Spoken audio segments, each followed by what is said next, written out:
makin ditekan, makin yakin sama Allah. Makin banyak masalah, makin yakin sama Allah, makin berserah kepada Allah. Kok bisa kayak gitu? Ada orang yang ketika makin banyak masalah, makin ragu sama Allah. Ini Allah maunya apa sih? Gitu kan?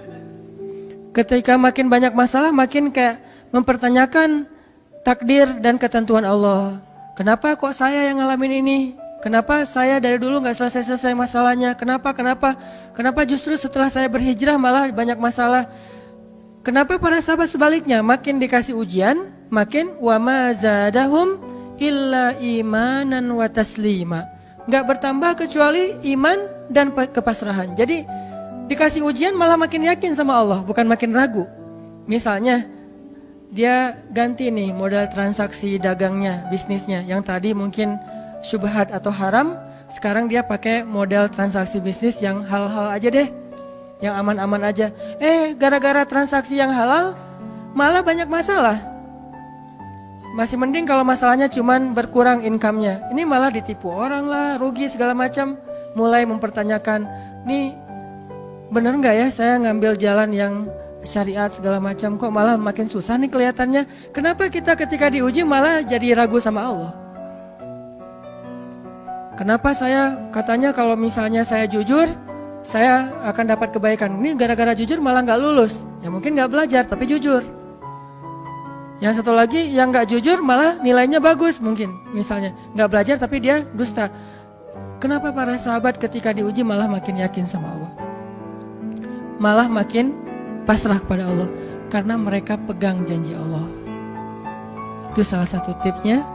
Kalau kita pengen tetap woles pas menghadapi kesulitan, pegang janji Allah.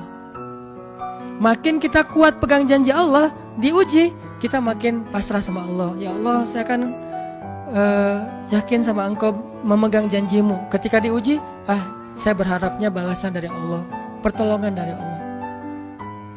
Kayak yang pernah saya sampaikan dulu, kalau kita dapat musibah, yakinlah kepada janji Allah. Siapa yang membaca doa yang diajarkan Nabi, nanti Allah akan ngasih ganti yang lebih baik, gitu kan ya. Allahumma ajurni fi musibati wa khluf li khairam minha. Ya Allah, beri saya pahala dalam musibah ini, beri saya ganti yang lebih baik darinya. Kalau kita pegang banget dengan janji Allah lewat doa ini, kita ketika dapat musibah setidaknya nggak akan panik habis-habisan, nggak akan putus asa dalam menunggu pertolongan Allah. Setidaknya kalau nggak bisa woles-woles amat, nggak bisa tenang-tenang amat, minimal nggak panik habis berlebihan. Kalau musibahnya musibah kematian, nggak bikin kita meratapi kematian. Kenapa? Kita pegang janji Allah SWT. Makanya kan ada cerita seorang ayah yang diberi musibah dengan wafat 2 orang anaknya. Anak laki-laki pertama meninggal. Dia bilang innalillahi wa inna ilaihi rajiun. Anak laki-laki kedua meninggal. Dia bilang innalillahi wa inna ilaihi rajiun. Semua ini milik Allah. Allah yang memberi, Allah juga yang mengambil kembali. Suka-suka Allah, pasrah gitu. Nerima, ridho dalam bahasa agama. Bukan ikhlas ya. Kalau ikhlas itu dalam bab ibadah. Kalau dalam bab takdir namanya ridho. Raditu billahi robba. Saya ridho deh dengan ketentuan Allah, itu namanya ridho. Bukan yang ikhlas ya. Ikhlas apaan? Orang nggak lagi ibadah kan? Lagi ada musibah. Jadi bukan yang ikhlas ya, bukan. Tapi yang ridho ya. Kalau mau lebih tepat nih, tapi nggak apa-apa deh. Pakai bahasa kita aja. Tapi kalau mau lebih tepat maknanya yang ridho ya, sing ridho ya gitu, bukan sing ikhlas. Karena ikhlas itu ibadah ritual. Nah, dia ridho tuh. Innalillahi wa inna ilaihi rajiun. Innalillahi wa inna ilaihi rajiun.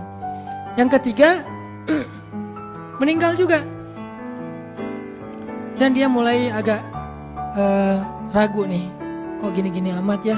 Suatu malam dia bermimpi 2 anaknya itu dalam mimpi itu ayah ini mau jatuh ke sebuah jurang yang di bawahnya api, kayak api neraka gitu. Ditarik sama 2 anaknya, cuman gak kuat. Kata mereka, seandainya adik ada di sini pasti bisa narik nih, bisa nyelamatin ayah. Kalau adik ada di situ, kenapa cuma 2 yang nolong? Karena 2 itu yang dia ridho, yang satu lagi gak ridho. Akhirnya cuma 2 orang yang bisa nolong dia di akhirat. Bangun dari mimpi dia sadar, oh ternyata justru Allah pengen nolong dia di akhirat dengan musibah itu. Dan buat anaknya juga kebaikan nanti di akhirat masuk surga. Akhirnya dia bilang innalillah wa inna ilaihi rajiun, astaghfirullahalazim. Hidup kadang kayak gitu. Ketika kita pegang janji Allah, ada sesuatu yang kita tunggu di dalam kesulitan hidup kita, sehingga buat kita selalu punya harapan. Tapi kalau kita nggak pegang janji Allah, kita nggak nunggu apa-apa kecuali mengeluhkan keadaan kita, dan itu bikin kita lemah. Ditolak yang pertama, innalillah wa inna ilaihi rajiun. Ya Allah, beri saya yang lebih baik darinya. Nemu nih, ditolak lagi. Lebih cantik tapi nolak juga, kan lebih sakit ya. Lebih cantik ditolak lebih sakit. Ya Allah, beri yang lebih baik lagi. Makin lama makin di puncaknya rasa sakit yang udah gak tahan, diterima. Ini happy ending nih. Ada gak ya yang kayak gitu ya? Kalau jarang ada, berarti belum mempraktekkan jurus ini nih. Kalau pengen kayak gitu, coba tes deh. Cuman kalau ngetes Allah, Allah tahu sih ya. Coba deh praktekin, bukan ngetes, praktekin. Nanti pasti kita akan melihat hasil yang luar biasa. Jadi pegang janji Allah. Saya kalau nggak selalu sih, kadang-kadang nih, terutama hal-hal yang masih mampu. Ada musibah kecil, langsung berpegangan pada janji Allah. Nah, ntar Allah ganti yang lebih baik. Tapi itu harus dengan bahasa hati ya, bukan dengan lisan doang nih. Wa khluf li khairam minha. Hati nggak percaya. Allah kan bermuamalah, berakad dengan kita lewat hati itu teman-teman. Allah nggak berakad dengan kita lewat lisan doang. Makanya niat itu kan sesuatu yang terbersih di dalam hati. Walaupun dalam prakteknya ada mazhab yang mengucapkan, ada mazhab yang tidak mengucapkan. Yang jelas secara definisinya terbersih di dalam hati. Innamal a'malu binniyat. Terus Nabi menunjukkan dalam riwayat yang lain, Nabi menunjukkan ke dadanya atau hatinya. Artinya Allah berakad dengan kita itu dengan hati. Jadi kita kalau mau ditolong Allah, katakan kalimat itu dengan benar-benar yakin di hati kita. Wa khluf li khairam minha. Emang yakin saya Allah bisa ganti nih. Yakin. Gimana caranya? Itu bukan bagian kita, itu bagian Allah. Bagian kita berharap, bagian Allah memberikan cara. Jangan sampai kita mengambil bagian Allah. Pasti kita akan kebingungan. Orang kita bukan Tuhan. Mengambil bagian Allah apa? Harus jelas caranya. Kalau nggak jelas nggak percaya. Terlalu logis. Akhirnya nggak lagi ada ruang untuk kita berharap kepada sesuatu. Jangan mengambil bagian Allah. Gimana caranya? Ya terserah Allah. Yang penting saya berharap Allah ganti yang lebih baik. Ikhtiar urusan kewajiban kita kepada Allah. Bukan cara itu. Kewajiban kita kepada Allah. Ikhtiar itu dalam agama kayak ibadah, sholat, puasa, zakat. Bukan jalan untuk menemukan suatu kebaikan, karena Allah yang menentukan. Kadang-kadang kita ikhtiar ini jalannya dari yang lain. Kita ngejar, ternyata dapatnya justru yang kita sering pakai curhat. Kan beda-beda kan cara Allah ya. Kita ngejar, gak berhasil, curhat lagi ke teman kita di sebelah. Ternyata dia, bukan dia yang jadi sama dia, kita jadi sama dia gitu maksudnya. Ini artinya emang Allah yang punya cara, asbab, subul. Walladzina jahadu fina lanahdiyannahum subulana. Orang yang bersungguh-sungguh di jalan kami yang akan tunjukkan kepada cara-cara menuju kepada kebaikan. Subul, bukan cuma satu. Kalau satu sabil, ini berarti Allah yang punya cara. Ya Allah, beri saya ganti yang lebih baik. Saya yakin banget nih. Kata teman kita, caranya gimana? Kayaknya mustahil deh. Allah punya cara. Allah bisa mendatangkan sesuatu dengan cara-cara yang kita mengerti, ilmiah, logis. Bisa yang dengan cara yang kita nggak ngerti, nggak ilmiah, nggak logis. Bisa juga dengan sebalik dari apa yang kita ngerti. Kita ngertinya gini, Allah bikin yang sebaliknya. Allah punya banyak cara. Contoh, Allah mendatangkan kita, melahirkan manusia itu dari pasangan ayah dan ibu. Ilmiah, logis, bisa dijelaskan secara keilmuan. Tapi Allah juga bisa mendatangkan seorang anak tanpa ayah seperti Isa dari rahimnya Siti Maryam yang suci. Atau bisa juga mendatangkan seekor onta bukan dari induknya tapi keluar dari batu seperti ontanya Nabi Solih. Allah bisa mendatangkan segala sesuatu dari cara-cara yang yahtasib aw la yahtasib. Yang kita mengerti atau kita tidak mengerti. Makanya Allah mengatakan wa yarzuqhu min haitsu la yahtasib. Allah kasih rezeki dari jalan haitsu la yahtasib, yang gak pernah kalian duga. Berarti kalau masih keduga bukan itu jalannya. bisa sih kayaknya jalan ini, bukan itu. Bisa sih ini, bukan itu. Terus jalannya apa? Yakin, itulah jalannya. Allah yang akan mendatangkan dengan surprise. Kayaknya surprise itu lebih seru sih. Dan surprise Allah itu emang pasti. Kalau surprise teman kita pas kita ulang tahun, kenapa ya hari ini kok biasa-biasa aja ya, nggak ada yang ngucapin, nggak ada yang ngasih hadiah misalnya ya. Kita masih berharap, mungkin mereka pengen ngasih surprise. Nanti malam-malam tiba-tiba saya masuk ke rumah, saya buka pintu rumah saya, tiba-tiba orang udah ngumpul semua di dalam rumah, terus ngasih surprise happy birthday gitu, balon segala macam, gitu-gitu deh. Bisa. Tapi apakah itu terjadi? Belum tentu. Pas kita pulang ke rumah udah siap-siap gitu. Gua mah nggak akan kaget lah, yang gitu-gitu pasti udah disiapin. Buka pintu, ngelihat ke dalam, jalan pelan-pelan, nyalain lampu, kosong, nggak ada siapa-siapa. Manusia bisa gitu banget kan?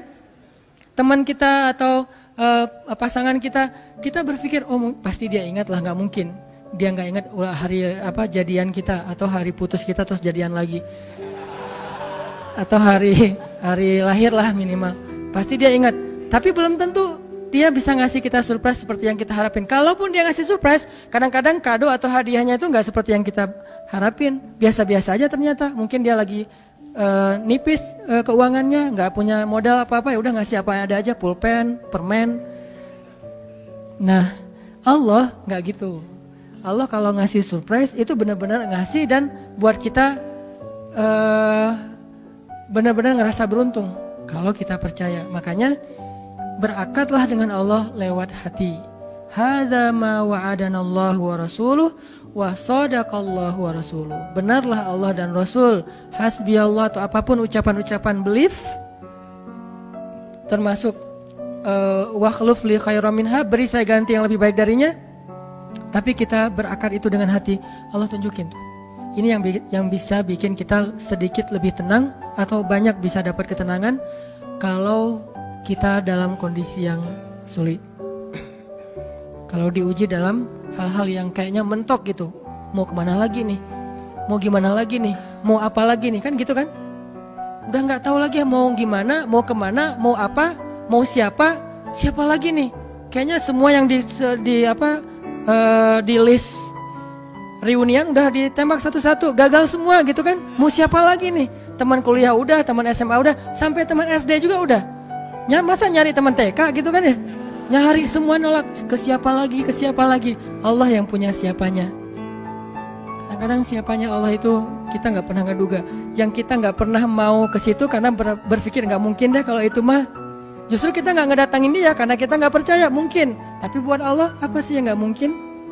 Julaibib dengan kondisi rakyat jelata banget ketemu seorang cewek yang selebgram banget, bisa aja tuh.